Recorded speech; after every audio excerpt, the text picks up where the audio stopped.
Welcome back, listeners, to another episode of The Snake Pit. I'm your host, Son of Bat, and today I'm going to be looking at some really vile, dark, disturbing, sadistic metal. Some of the most extreme and heavy metal I've heard in a long time. And if you thought the G.G. Allin review we did a couple of days ago was gross, vile, disturbing, or over the line, buckle up because it's about to get violent, really bloody, and really violent. Of course, I'm talking about A Taste of Blood by Kettle Cadaver. Now, I had never heard of this band before. Actually, when the G.G. Allin review went up shortly after, I got a recommendation from Quality Violent Cinema. He recommended I look into Kettle Cadaver, more specifically the documentary about the band called Dead Hands Dig Deep. So I searched it up and holy fucking shit, I could not believe what I was reading and seeing. This was super fucked. I straight up, like I said, I couldn't believe it. So we got to talking, and he actually told me there was 2 movies by this band. One of them was released in 2002 called A Taste of Blood, and the other was called Among the Damned in 2008. And funny enough, Quality Violent Cinema fucking went through all the links and was able to find Among the Damned on YouTube.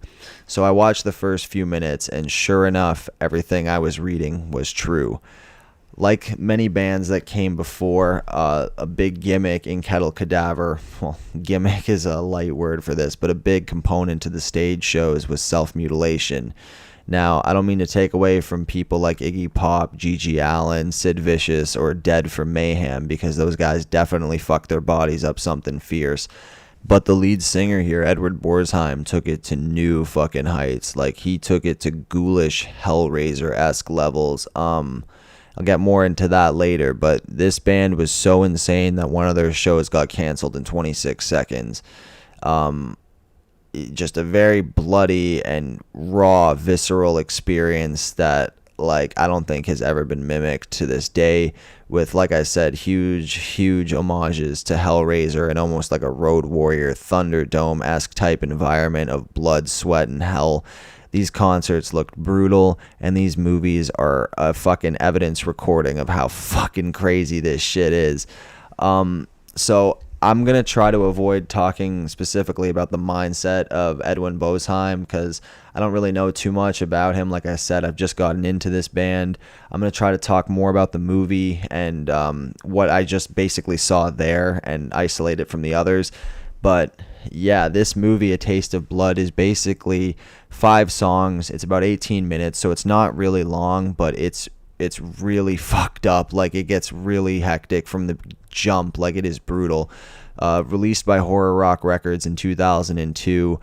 I couldn't find many reviews about it. The only reviews I could find were people, again, talking about how brutal the self-mutilation was, saying that it was pretty much only worth it for that and that the music wasn't that great.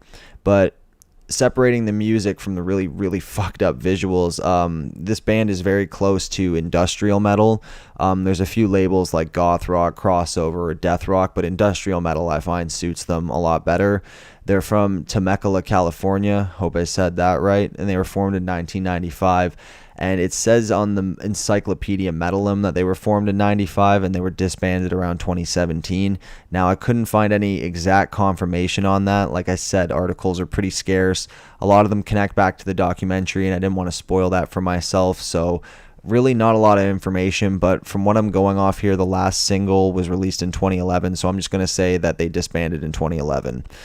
What's interesting about A Taste of Blood is it's more than just a compilation of music videos. It genuinely feels like a horror movie.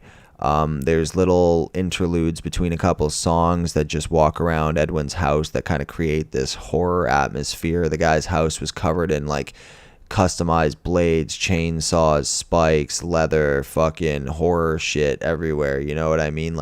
This guy lived in a dungeon. I believe the coffin in the house was his legitimate bed.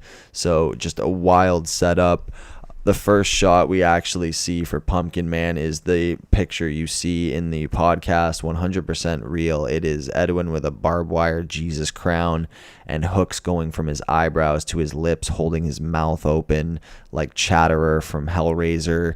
and it is a striking fucked up visual. It is so brutal, and I was pretty baked watching this, and I had to keep reminding myself that this wasn't effects or like a movie. This was real. And these guys are, like I said, an industrial metal band, a lot like, Nine Inch Nails or Marilyn Manson. And the thing that I find funny is in the 90s and the 2000s, like, parents and shit were in an uproar about Marilyn Manson and Trent Reznor, and they were like saying that these people were basically demoralizing the country and corrupting the kids and all this perversion and violence and Satanism everywhere. And it's like, yo, like that shit was all stage acts and personas, man. Like, this guy's the real deal. If those parents saw this, they would probably welcome Trent Reznor and Marilyn Manson into their homes with open arms. Like, this guy just took it to next fucking levels. And it wasn't just the face. He was putting fish hooks through his arms. He had hypodermic needles through his arms and hands, like gloves made out of needles. But where it gets really hectic is there's this thing dangling near the crotch region. Like, it didn't mesh with his outfit because he came out looking like humongous with like this leather fucking attire. But there was like this white blockish thing. Come to find out that we see before the show, well, this is part of the music video, but they spliced it in where before the show, he basically nails a piece of a 2x4 to his dick and balls and performs with it there, all bloody and dripping and shit. And I was just like, holy fuck, man. Like, it was something, bro. Like, it was just insane to see the kind of shit this guy was putting his body through. I think I mentioned earlier, one of the shows was shut down in 26 seconds. I don't know if this was one of the shows on his venue or one of the ones at a smaller venue. But the reason why this performance was canceled so quickly, at least what I read in the reports, is that Edwin walked out on stage with the corpse of a coyote, then proceeded to perform acts of bestiality upon the corpse, and just really fucked up. Around the midway point of the movie, on the third song, Coffin Bangers, I don't know if this is footage from that alleged fucking concert, but there's a scene where he walks out in this like Seven looking gimp suit. Now, if you've seen Seven, you'll know what I'm talking about. Around the sin of lust, the killer makes the victim wear this fucking leather bondage suit with a codpiece extension that has this massive knife cock on the end of it.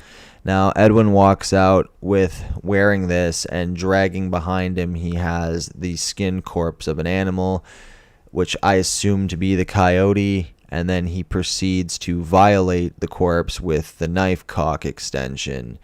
Again, there's mixed footage from about 1999 to about 2002, so I don't know if this is the exact concert. I don't know how many times he did this specific act in his show.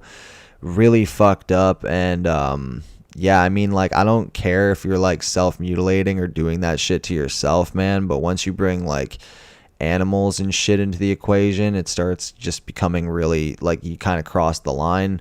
I know I probably sound like a bitch to some of the extreme people out there, but like, I don't know, man, with animals, you're crossing a fucking line, bro. Like, that's just demented. But yeah, that's not even some of the, like, that's not even all the crazy shit that happens in this. I mean, around Horrornomicon, there's like footage of him hooking his lip to a chain to the end of his dick, smashing bottles off his head, fucking nailing 2x4s into his arms. There's a part where he bloodlets his armpit into a cup and some chick drinks it. Yeah, just a whole bunch of wild, vicious acts of self-mutilation and sadism run throughout the whole thing. And it's interesting in the sense that the album kind of, like, well, all the songs have heaviness to them. They kind of all start off overpowered by the synth. Like, the synth is the most predominant instrument here.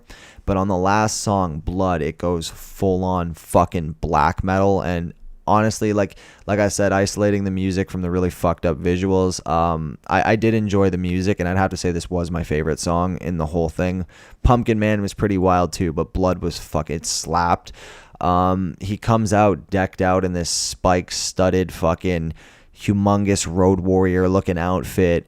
Actually, it kind of looked more like a Serbian bear hunter outfit with the amount of spikes everywhere, and he had like a spiked back, kind of like Varg from fucking Burzum. Like, it was just wild. And I guess the point I'll give to him is that, like, the shit that a lot of these musicians said they were doing, or the image that they played up that they were, this guy actually was. So that's pretty fucking brutal to see. Just yeah, it's fucking wild. Like I'm still kind of in shock after I watched it. I still can't believe that this was a legit band. I can definitely believe their shows got shut down in like 26 seconds, especially after that Coyote shit. But like, it's interesting because with Gigi, he'd get like maybe half a song through and then the venue would shut it down because he'd start shitting everywhere. But this guy, I mean, I don't think he had to play small venues. He had his own kind of compound, like his own acre of land where he could just fucking play shows and have people like beat. Like, there's people beating the shit out of each other on tape here. Like, fucking people in the mosh pit just throwing haymakers and dusting each other. Like, it's fucking wild. Like, it's just, it honestly kind of like, I think I said it before, it feels like August Underground, it feels like Hellraiser, and it feels like Road Warrior all compiled into a goth rock's fucking music video catalog. It's just insane. Definitely gonna be interested in seeing the second movie and how far that goes. And it still amazes me that Edwin lived so long. Like, he lived till, I believe, till 2017. I can't believe he fucking didn't succumb to his injuries or anything like that, because, again, the shit he was doing to himself was, and I don't want, like, it's kind of hard with this because it's a shock act. I don't want the shock to take the music, or the music to overtake the shock, but it's just, like, so hard. Like, you can't not talk about it when talking about this band, I find, man. Like, it's a major component. Like, it's just brutal. It's extreme metal at its most vile, and I've never seen anything like, I've seen people pretend to be like this, bands pretend to be like this, or have like a lighter version of this, but this is just, it feels evil. You know what I'm saying? It's just crazy shit. Definitely hoping that the music, the heaviness retains in the next one, because like I said, the first few tracks, while they had their heavy moments, they were more synth and goth rock-ish. I hope the next album is like hardcore, like that Blood track, because that raw black metal sound, like, if they did songs like that, man, like, holy shit, like, they'd have bangers left, right, and center. Like, they might not even have to rely on some of the antics, but who knows? Maybe when I check the documentary, there'll be more to it than just that. Again, I don't want to say too much and come off like a fucking asshole, because at the end of the day, I really don't know that much other than what I've just seen. But yeah, how would I rate this movie? I don't know. It's kind of a tricky one. Like August Underground and films like that, I don't know how easy this would be to recommend to a normal viewer or a commoner in the horror realm.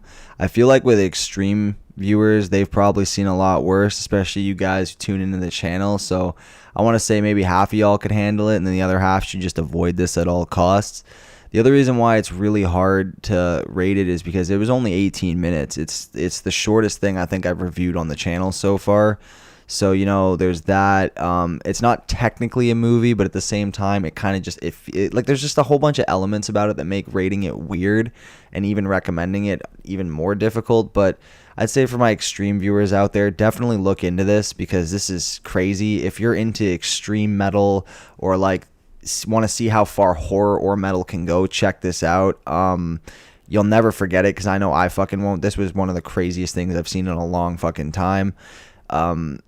I'd probably have to give this about a 7.5. The only reason why is because of how short it was, and the fucking shit with the animal was just too much. Like, I wasn't like, that was just too fucked up for me. But other than that, I mean, if it didn't have that, and if it was a little bit longer with more music, I probably would have given this a 9 or a 10. Part 2, if there's no animal shit in it, and it's got more of those heavy tracks like Blood or Pumpkin Man, who knows, that shit might get a 10. But yeah, 7.5 I feel would be the rating I'd give this. It is super fucked up. Yeah, if you can find it, it's online. I recommend you check it out. Don't know what else to really say about it. I hope you guys enjoyed this episode, despite how fucked up it is. Don't forget to like, comment, subscribe. You know the drill. Even if you watch this and you're absolutely pissed off or disgusted, and you want to tell me about how I ruined your fucking day or whatever, that's always cool too. But yeah, sometime soon we'll be doing part 2. But until then, I'll see you in the next one. Peace.